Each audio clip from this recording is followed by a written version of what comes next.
L'électrification a eu un impact majeur sur le développement et l'identité de la région. Aujourd'hui, nous découvrons l'histoire de la centrale de Beauharnois. Bienvenue à un patrimoine à découvrir.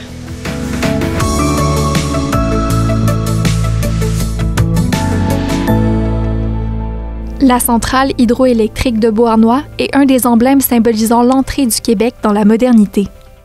Au niveau historique, quand on parle du développement de l'hydroélectricité au Québec, les premières centrales qui ont vu le jour, c'est suite à l'exposition de Paris à la fin des années 1800, où quelqu'un est allé là-bas puis a vu une lampe à arc. Au lieu d'éclairer avec du gaz naturel, une lampe à arc électrique, il a présenté ça à la terrasse du Frein à Québec et les gens étaient éblouis. Les gens à Lévis pensaient que sur la terrasse du Frein, il y avait un incendie tellement c'était brillant. Et c'est là où l'engouement a commencé à se faire à apparaître. Donc, les premières centrales hydroélectriques qui vont être construites dans la région, on en a deux des quatre plus anciennes au Québec, imaginez. Donc, en 1899, là, il faut penser plus à la rive nord, dans la région des Cèdres, sur la rivière des Gresses. On va avoir qu'est-ce qu'on appelle aujourd'hui le Petit Pouvoir. Donc, c'est la centrale hydroélectrique des Cèdres qui longe aujourd'hui le canal de Soulanges, qui a électrifié le canal de Soulanges. Et ensuite, un an plus tard, une centrale plus près du nouveau canal de Beauharnois qui va être utilisée pour fournir en électricité la Montreal Cotton, donc l'usine de textile de Montreal Cotton, va avoir une centrale qui va être construite et un canal d'amener qui va être construit justement près de l'usine à Salaberry de Valleyfield. Donc, tranquillement, l'électrification des campagnes, l'électrification des villes va aller de l'avant. Donc, c'est un peu dans ce contexte-là de crise économique, de développement de l'électricité qui devient une nouvelle technologie, qui devient à la mode, qu'une compagnie privée à l'époque, en 1929, débute les travaux ici à Beauharnois. C'est une compagnie privée qui s'appelait la Montreal Light Heat and Power.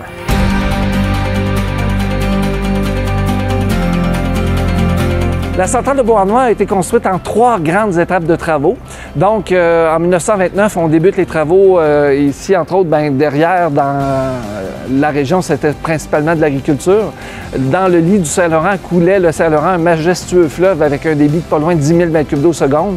Donc, pour pouvoir amener l'eau à la centrale et profiter de la maximum de dénivelé entre le lac Saint-François et le lac Saint-Louis, pour profiter du 24 mètres de dénivelé, on doit premièrement construire un canal. Un canal immense qui fait 24 km de long. Et à l'époque, c'était un exploit. En 2 ans, là, on prend la terre, on la met sur les côtés pour faire des digues et on va construire un canal où on a déplacé 20 % plus de matériaux que le canal de Panama. Le canal de Beauharnois, c'est vraiment un projet d'envergure à l'époque. Donc, il y a eu des travailleurs, près de 3000 travailleurs qui ont creusé à l'aide notamment de pelles, mais aussi de machinerie, donc la drague à succion qui a été inventée à l'époque. Donc, le canal, je vous rappelle, il fait 24 km de long, 1 km de large et plus ou moins 9 mètres de profondeur. Donc, c'était un projet d'envergure. Le contexte socio-économique de développement hydroélectrique du Québec à l'époque, on était vraiment un d'intérêt privé. Donc, quand on pense à la construction de la centrale hydroélectrique de Beauharnois, il a fallu que l'ingénieur de l'époque aille chercher l'approbation autant des gouvernements pour donner lieu à la construction de la centrale. Et pour ça, il a fallu vendre des actions, il a fallu faire plusieurs manigances plus ou moins légitimes pour aller chercher les fonds et les amendements à différentes chartes constitutives nécessaires. Bref, c'était un contexte où on a réalisé un contexte sociopolitique, où on a réalisé que le développement de la province qui se faisait vraiment à travers l'hydroélectricité n'était pas dans les mains des Québécois, dans les mains du gouvernement québécois, c'est dans les mains d'intérêts privés. Et la construction du canal va vraiment servir et tout le scandale qui va être associé, il va y avoir des scandales politiques qui vont mener entre autres à la destitution de William Lyon Mackenzie King au niveau fédéral. Donc tous ces scandales-là vont un peu donner l'idée aux parlementaires québécois de nationaliser l'hydroélectricité. Et c'est en 1944 qu'il y a une date charnière, une date super importante dans l'histoire du Québec. C'est là où le gouvernement d'Adélard Godbout décide de nationaliser la Montreal Light Heat and Power d'exproprier finalement cette compagnie-là et de prendre possession du réseau de production et aussi du réseau de distribution d'électricité dans la grande région de Montréal. Il faut comprendre qu'à l'époque, l'électricité était extrêmement dispendieuse, c'est un produit de luxe. Présentement, on paye environ 7 à 8 sous le kilowattheure et à l'époque, ça coûtait environ 7 à 8 sous le kilowattheure, mais avec l'argent d'époque, donc ça serait des dollars maintenant. Là. Donc c'est vraiment un produit de luxe et c'est pour ça qu'il y avait de la grogne chez la population et c'est pour ça qu'en 1944, Hydro-Québec prend possession de la centrale de Beauharnois. Au moment où Hydro-Québec prend possession de la centrale, les travaux d'aménagement ne sont pas encore terminés et se poursuivent en 1948 avec l'ajout d'une deuxième section. Il faut comprendre qu'à 1948, on est dans l'après-guerre. C'est vraiment l'explosion de l'économie qui démarre, les usines qui vont rouler à pleine capacité. Et là, on doit être capable d'alimenter ces usines-là en démarrant la deuxième section. Et on arrive après, à la fin des années 50, au début du baby-boom, et on termine finalement au début des années 60, la troisième section de la centrale de Beauharnois.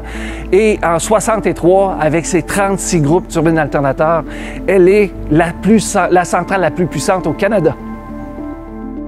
Malgré les agrandissements successifs, la centrale a conservé un aspect uniforme, respectant le style architectural initial d'inspiration Art déco. L'époque Art déco qui va être entre les deux grandes guerres, là, qui est une époque où on désire que les édifices aient un côté artistique autant qu'un côté pratique. Donc ici, Camille, on se retrouve devant la façade de la centrale de Beauharnois.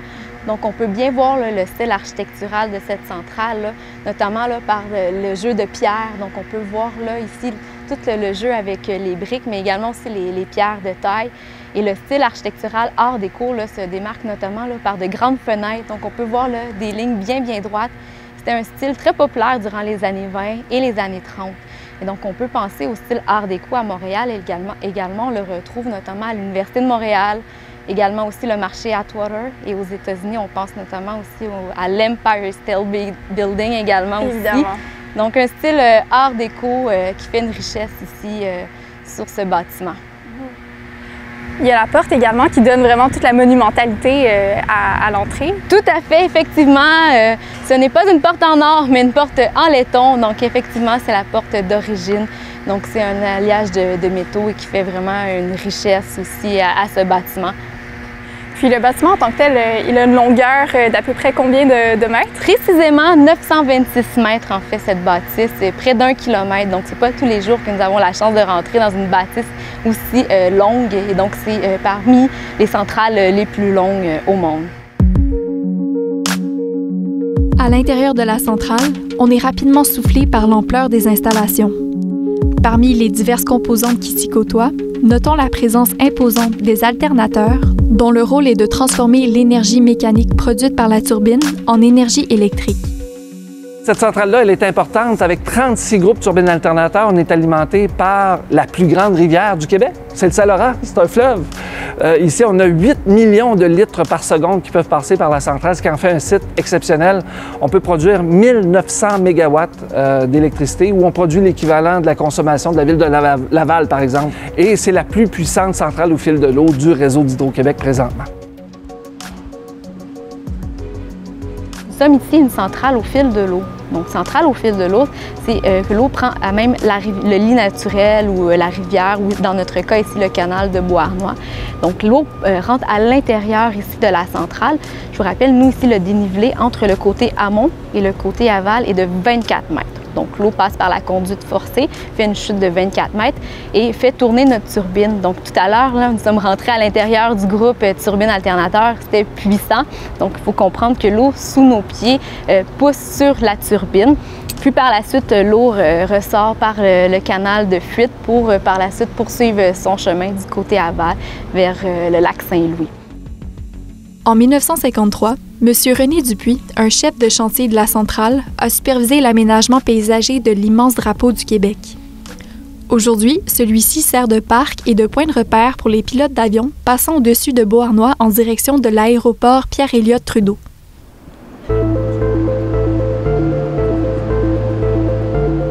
L'exploitation de la centrale est enrichie par un souci d'amélioration de la productivité.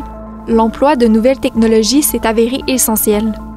Ainsi, la centrale de Beauharnois illustre bien l'évolution des moyens utilisés pour la production de l'hydroélectricité. En 1994, c'est sûr qu'on faisait de l'entretien. C'est un peu comme une voiture. Après 5000 km, on change l'huile. Bien, une turbine, après tant d'années d'opération, on va faire des vérifications, des entretiens, des maintenances. Ça, c'est de l'entretien régulier. Mais en 1994, on décide de débuter un ambitieux plan de réhabilitation de la centrale. C'est techniquement reconstruire une centrale en neuf sans l'arrêter. Donc, à chaque année, on refait 2 groupes de turbines alternateurs au complet. Un peu comme on voit des émissions où on retape une vieille voiture, on enlève le moteur puis on en met un neuf. Bien, c'est ce qu'on a fait. On a pris les vieilles turbines, on les a enlevées, on en a mis des nouvelles, refaire l'alternateur. On a retouché l'enveloppe du bâtiment, refait le toit, changé les fenêtres. C'est sûr, un bâtiment d'importance comme celui-là, si on avait mis des fenêtres en PVC blanc, ça n'aurait pas été très joli puis ça n'aurait pas été une bonne idée. Donc, de trouver le bon modèle de fenêtre qui respecte l'architecture avec les bons rendements énergétiques, c'était quand même un défi. Donc, c'est en 1994 où on décide de rénover la centrale. On investit pas loin d'1,6 milliard en rénovation depuis cette époque-là. Au total, à chaque année, petit par petit peu, on a réparé la centrale et tous les groupes. Et toujours dans le souci de respecter le style architectural d'origine. C'est dans une perspective de mise en valeur du patrimoine qu'Hydro-Québec accueille le public dans ses installations. Donc, Marie-Ève, ici, on se trouve dans le centre d'interprétation de la centrale de Beauharnois. Oui. Peux-tu nous en parler un peu? Oui, effectivement, on se trouve ici au nouveau centre d'interprétation qui a été aménagé en 2016, en fait.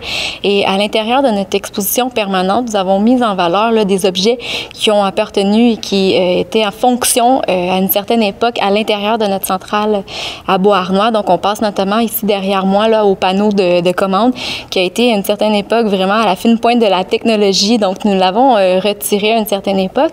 Puis, nous exposons ce panneau de commande. Donc, il appartenait au groupe numéro 14 ici à l'intérieur de la centrale de Beauharnois.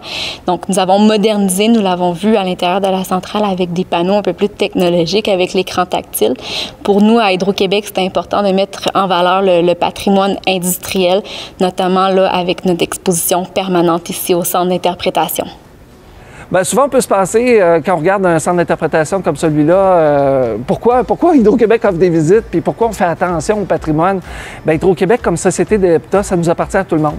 Puis l'histoire, elle appartient à tout le monde. Puis quelqu'un a déjà dit quelque chose qui ressemble à ça, je ne me rappelle pas les mots exacts, mais je trouvais ça inspirant. Pour savoir où on est, il faut savoir d'où on vient. Et ça nous permet de savoir où on veut s'en aller, où on veut aller. Donc, le respect du patrimoine, le respect de l'histoire, ça fait même partie de nos politiques d'Hydro-Québec qui encadrent nos orientations, nos missions, où on veut participer à l'industrie touristique régionale. Donc, il y a des centrales qu'on peut visiter à peu près dans toutes les régions touristiques du Québec. Et aussi de mettre en valeur l'expertise technologique, puis aussi le patrimoine industriel, tant technique qu'intangible, par exemple. Pour en savoir plus sur le patrimoine régional, vous pouvez consulter les brochures de la MRC de Beauharnois-Salaberry dans toutes les bibliothèques municipales du territoire.